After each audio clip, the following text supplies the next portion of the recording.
Welcome back for another bonus episode with another special guest. And today I've brought on a guest who's from my mastermind, my high-end mastermind that I know that I've spoken about on some of the solo episodes that I've done. Well, this is another one of my favorite mastermind ladies, and I'm so excited that she is going to, we're just going to have a great conversation and share stuff with you. So let me just tell you a little bit about her. Kim Argetsinger is a mindset coach and business mentor, and she's on a mission to help her clients create a version of success and make money while they're doing what they love. Through private one-on-one coaching, Kim helps heart-centered, passion-driven entrepreneurs, creatives, and coaches transform their business from the inside out so that they build and scale a business that they're wildly in love with and also make bank. That's always fun. Kim built her own successful multi-six-figure business with consistent 5K cash months without ads or some sort of complicated funnels. Oh boy, I know that you guys definitely want to learn about that. She has a degree in psychology, is a mentor, Masterclass certified life coach, and has been featured as an expert and coach on numerous podcasts, webinars, interviews, and live events back when the world was open. More importantly, Kim loves supporting her clients and helping them get and stay out of their own way to create their own simple process. Because as her and I both believe, there is no one size fits all formula. And that's not how coaching should be. Kim's obsessed with how the brain works. Part of the reason why her and I get along so well. She's also obsessed with all things mindset, business psychology, and relationship-based approach to marketing. She is also, this is what's fascinating, an ex-actress who started in Manhattan. And if you can make it there, you can make it anywhere. So please help me welcome Kim. Well, hello, Miss Kim. Hi, I'm so happy to be here. I'm so glad that you're here too. So this is what I do with all of my guests. I got a couple of questions for you before we start diving in. What are you super proud of? Oh gosh, that's such a big question. What am I super proud of? I am super proud of building a business that I love. I feel like I walk my message. I talk about building a business you love that's also profitable. And I feel like I have a business that literally makes me want to cry happy tears, and that I've done it my way, even though I've been told plenty of times to do it different ways, and that I literally love working in and on. And I'm so proud of that. Oh, that is so wonderful that you built something that you're super proud of. And I know we're gonna have to dive a little bit more into doing it your own way, because I think that's really important for people to hear. What habit could you not live without? Mindset work.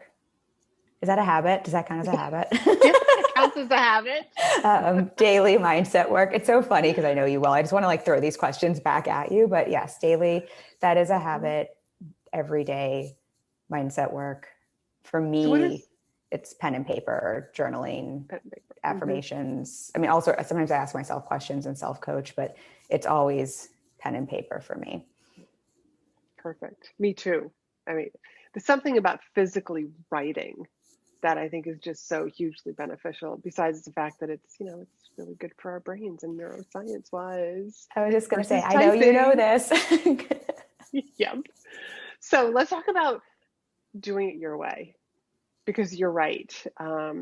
In the beginning of my business, and I'll even go back to in the beginning of I'm starting and growing a speaking business, that I'd go to National Speakers Association meetings, and this is how you got to do it. And then the following month, there was another speaker. This is how you got to do it. And it's oh my, I mean, that's just, to me, my opinion is it just leads to a lot of confusion. So when you say, I did it my way, how did you shut out all the noise? First, I can only imagine in that space. I think this is such a good example, because there must be, because it's also a performance in some ways when you're speaking. So I have to imagine there's so much there in terms of this is the way you should be doing it to be successful. So I appreciate that a lot. For me, so everyone listening doesn't know this, I spent 10 years in the acting world in LA doing the acting thing before starting my business. And what led to me doing that in the first place, I've always, I think from being young, just had this belief that you can do whatever you put your mind to, you can create anything you want, and that you can do things your way. So I literally gave up a PhD program in psychology to go to LA to act. That was very much like, I'm going to do things my way. Like success gets to look however you want. So I think it's just been a like mindset I've always had. So when I started my business, the whole reason I started this is I wanted to do something. Like I didn't need to stop the job I hated. I just like was doing this because I wanted to do something that felt good. So I wasn't going to do it unless I could do it my way, I think was sort of that mentality. And otherwise I just wasn't going to do it at all. Does that make sense? It does, because then it's not fun. And I think by us being coaches who did do it our way, and it helps like our clients because we encourage them, no, like don't, there is no 1, 2, 3, 4 step formula. How do you want it? How do you want this to look? What do you enjoy so much doing? Because that's a great starting off point. What do you enjoy doing? What do you enjoy doing? What feels good to you? Mm-hmm. It's Mm-hmm. it's sometimes like looking like from where we're now, like I don't know if me, what has it been, 4.5 years ago, like could have believed it this, like it could turn out to be this.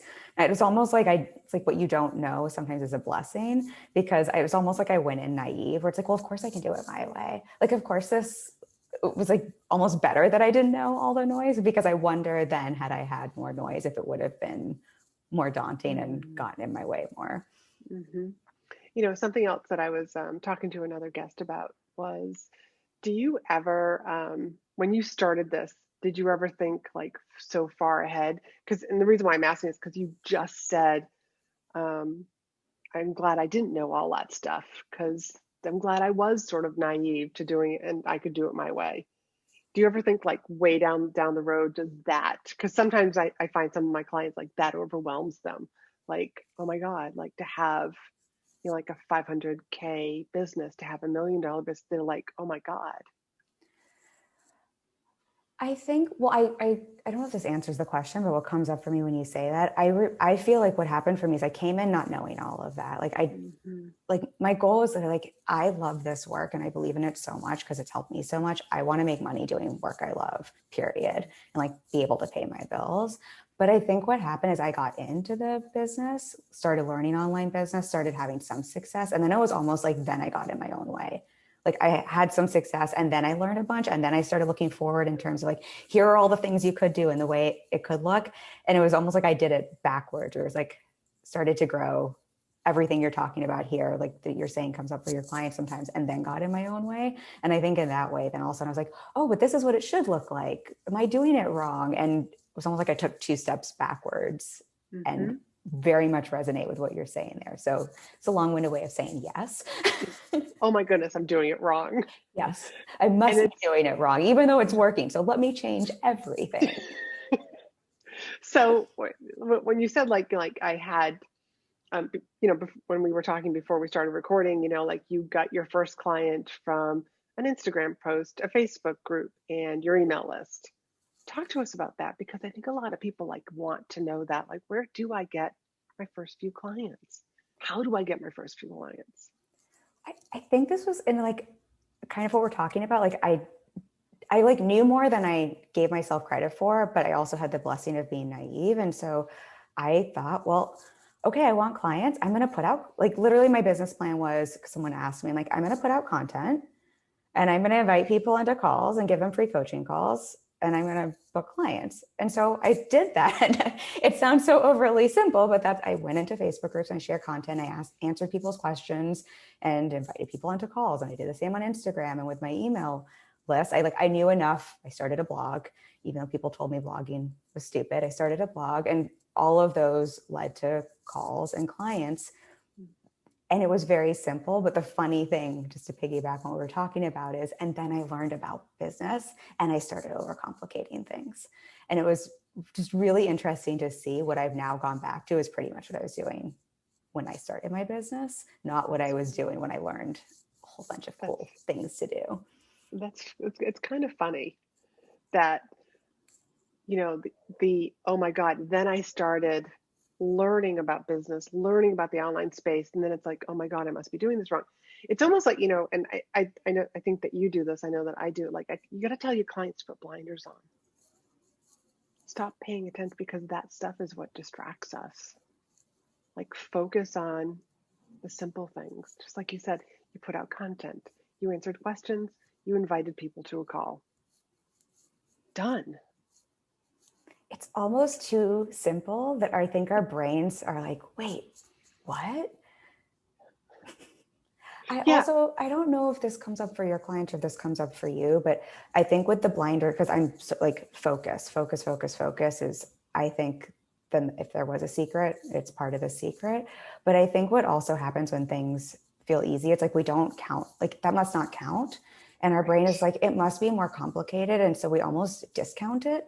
But I think when you start and you go in a little naive, you also don't know how hard it could be. You haven't heard all the struggle stories. You're like, oh, but like it could just be this simple. And so I think it's this funny dichotomy. You go in with the mindset really you should have. And then because your blinders get taken off, you see everyone in the online space talk about maybe it being hard and think, oh, it must be hard. Let me complicate things. Right. So almost like so that we fit in. It's like, well, it's supposed to be hard. It's not supposed to be easy.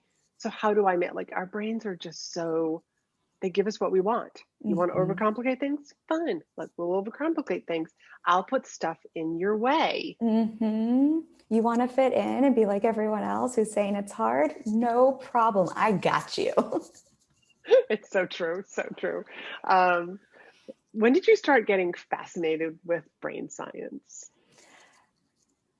So my degree in college is in psychology. So probably sometime before then. I feel like for as long as I can remember, I've been fascinated with people and what makes people tick. It's always been psychology for me, or acting, and acting is it's studying human behavior. I think in college, I probably started getting fascinated more just like what's going on in our brain, and then took a big sidestep into acting where if I was learning about it, it wasn't like on a neuroscience level. When I got into the coaching space, I think that's when that like fire got turned up, where it's like, I want to understand like what's going on up here, because I just find it so fascinating. And I find it simplifies all of the emotions that can seem confusing when we kind of have an understanding of like, oh, it's just our brain being our brain. Yeah. And I think it helps us, like, as coaches, to understand our brains, to be able to help our clients. Oh, this is what's going on with your brain.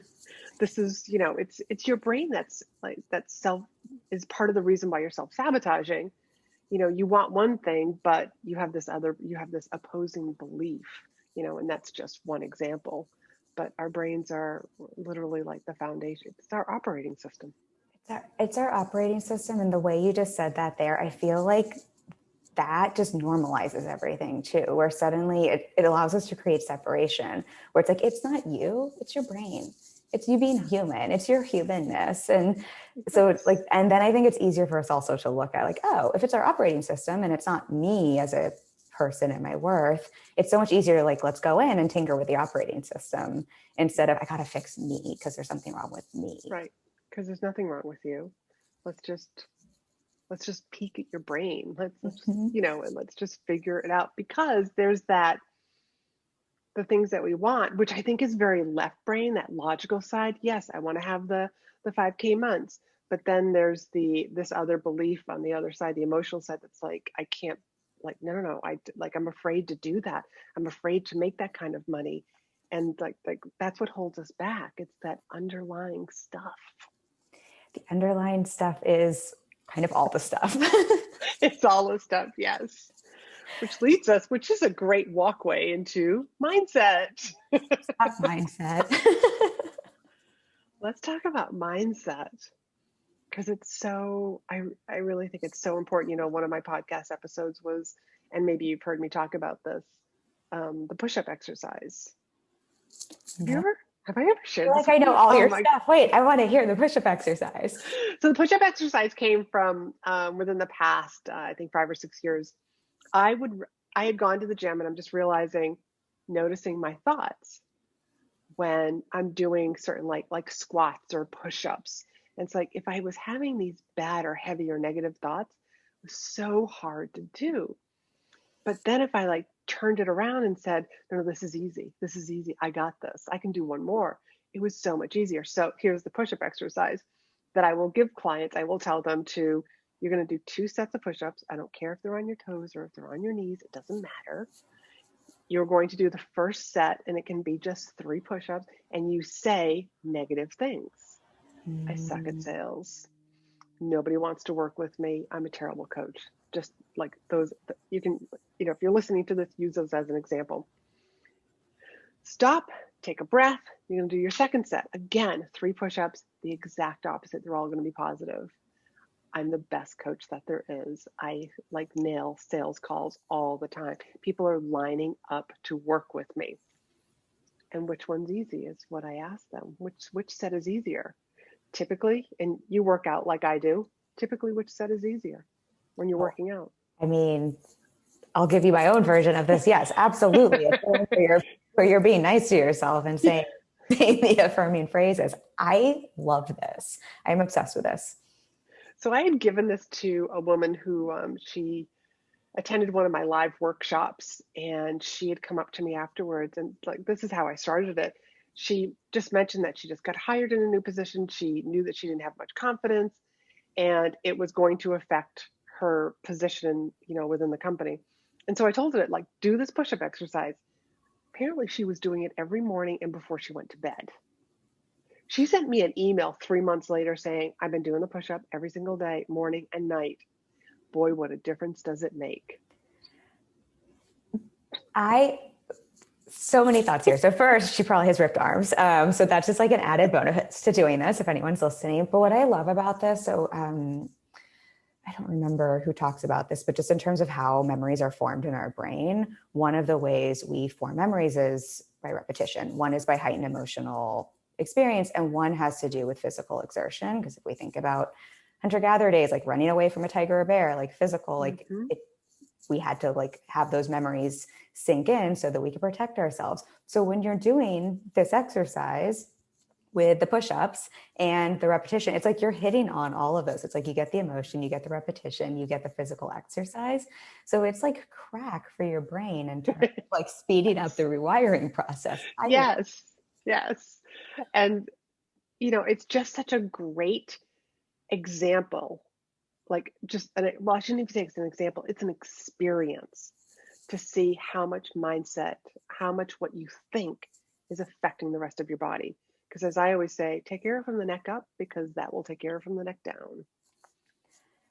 It's so great too, because I think mindset is I don't know if if you experience this with clients, but I think there can be a lot of resistance where it's no. But we can talk about that later. Let's talk about the important stuff first.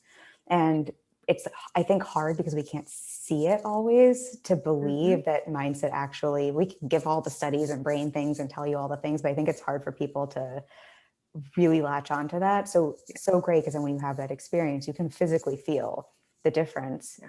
I've done this running before. I've noticed literally how I talk to myself. It affects literally my speed on the treadmill, but it's so nice then because you have that evidence for yourself. Oh, there is actually a connection here. Yeah. Hey, speaking of treadmill, do you repeat your affirmations while walking or running? Sometimes. Because there again is that movement. Something I do. So I'll let you into one of my funny things that I do that I love. I don't remember where I learned this, but before we fall asleep and right when we wake up, that's when our brain is closest, we can communicate with our subconscious the most. Yeah. So I have trained myself before I fall asleep and when I wake up, and this also means every morning when my cat wakes me up at 2 a.m. to feed her, I just repeat affirmations to myself. And so I feel a little like a crazy person because it's I'm talking to myself, but it works. And it's similar to doing it on the treadmill in terms of those little pockets of time where you can not only get those affirmations in, but where they're really getting into the parts of the brain where it's going to actually get in those grooves. Lately, as part of my mindset work, I've been doing self-hypnosis, to get into that level of real relaxation, to visualize, that next level, and so that's just, programming my subconscious. I love a good visualization. I know I said I do all writing, and so apparently I lied because I love a good visualization. It's so powerful. I think of part part of how I went from being super shy and only being able to look at the floor and not being able to look at people, you know, one of my first public speaking jobs, I'm going to call it a job, was I would teach fitness classes. But I was Mm. the girl originally who was in the back, where nobody could see her. And then slowly I just kind of like started moving my way up to then I was like in the front row. And there I was like in front of like the mirror. And that's what I was doing. I was visualizing that I was teaching the class. I've used visualization before I knew it was a thing. I used to, Hmm. for acting roles, I would visualize like either going to a set or to an audition. Like when I would go to bed, I would just visualize getting the part, or visualize how easy it went, or visualize, and then it would happen. And I thought I was just like a witch or something because and I realized, oh no, this is like actually a thing. Your brain can't tell the difference between real and perceived events, and it's training in your brain. And when I moved to New York, before I started my business, I wanted to break into the advertising industry, and I had no business being in the advertising industry, like literally no business being in the advertising industry. And I would go on these coffee meetings that I like somehow managed to convince people who didn't know me to take with me. And I remember on the subway, I would just visualize how well that meeting would go and what would happen and how they would introduce me to someone else. And then of course I would show up to the meeting and be confident, and it would go because I'd just been visualizing it, and it always went the way I visualized. So I love visualization. Oh my God, I love that. And thank you for sharing that with us. I think, um, and tell me how you feel on this, but I feel like children, we're almost like programmed with this stuff. And then we go through school and media and movies and, depending on what mom and dad's or whoever's, taking care of you, whatever their limiting beliefs are, that's, like we become indoctrinated with this information. But I feel like there is because when I think back, just hearing your story, when I think back to like when I was younger, I did the same thing. Like nobody taught me like to go from the back of the room to the front of the room and, like visualize yourself teaching the class. I almost think like there's stuff that's inside of us that is it's almost like it's preset. It's in us. We just have to then learn to tap into it. So I literally said this to someone on a call yesterday, so I'm loving this. And I was saying, I really think so much of mindset work and what we do is we're basically unprogramming ourselves to bring Mm-hmm. back who we were as kids. Because who we were as kids, like before the world told us who to be, or before the world gave us trauma or gave us experiences, or before the world, like all of these things, like all of us came and were like bright, shining kids with ideas and intuitively knew so much of this stuff. And I feel like so much of the work we do is like, how do we strip this away and get back to what we actually know deep down, or we knew that we've just like piled on life crap on top of. Yeah. And I feel like that's what you're saying. It's exactly what, Because yeah, I was basically you calling read my mind all the time. because we're like in sync. But yeah, and that's exactly what we have to do with our clients is just like strip down all of that stuff that is it's really if you think of a brick wall, and that's like the brick wall that's preventing you from having the business of your dreams, that's having like signing on clients with ease, like suddenly enjoying sales calls. It's all up here. It's not the perfect funnel. It's not the perfect strategy. It's not the beautiful website. It's not oh my God, let's talk about the perfect logo. How many people like fret about, oh my God, I have to have the right logo and business name? It's like just kind of like do what Kim did and just get out there, share content, answer questions, invite people to a call. 3 things. Do what I did before I did what you're talking about, which is put all the bricks up and try to get a complicated funnel and try to make all the complicated things, because I'm great evidence of it worked so much better when I was doing, like, I had to take all those bricks off and just do what I started, and that worked so much better. And that's what's working now. I love what you said so much. I think the brick analogy is so beautiful. So thank you for sharing that. I think it's such a great reminder too. It's not about needing to learn more or do more. It's almost like, how do we undo? And Mm-hmm. I think that's so much the power of coaching and what you offer your clients. And it's just that reminder. It's like, you don't need to learn more shit. You just need to take off the bricks. Yeah, because those bricks we're building our own prison. Mm-hmm. So that whole brick idea comes from when I was speaking, and I was before I was speaking in leadership, I was speaking on personal development, and I had this idea and this dream of, but this would have been like a big set to be carrying around, literally from like place to place, gray cardboard boxes that were painted gray. That I would need like somebody else, like I envisioned myself sitting there on a stage on a stool, and with some of the thoughts like the I'm not good enough, and somebody would come Mm-hmm. out and bring the box, which is just a brick, and it would Mm-hmm. say I'm not good enough, and then like I'm too old or I'm too young, like, and those boxes just keep coming. And like I just think that that's what happens, is that our mind is really good at, okay, you think you're too old, okay, I'll show you evidence that you're too old. And that prison room gets smaller and smaller.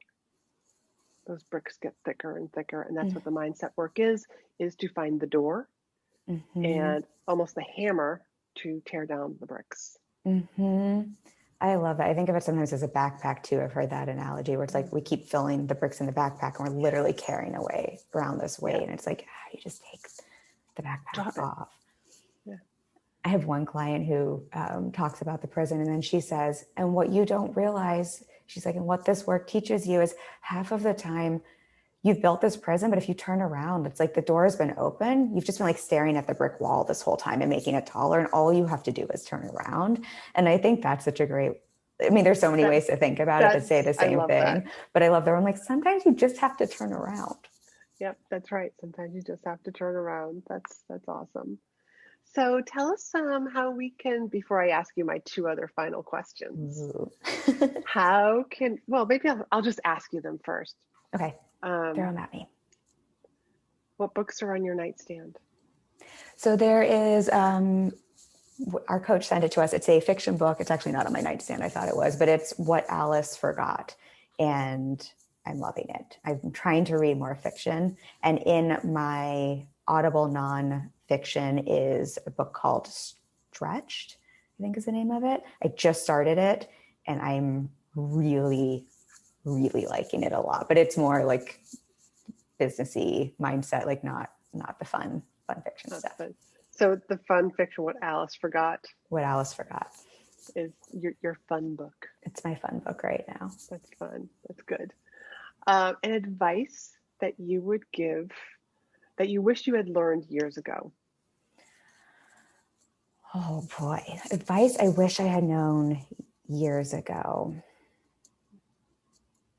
You have nothing to apologize for.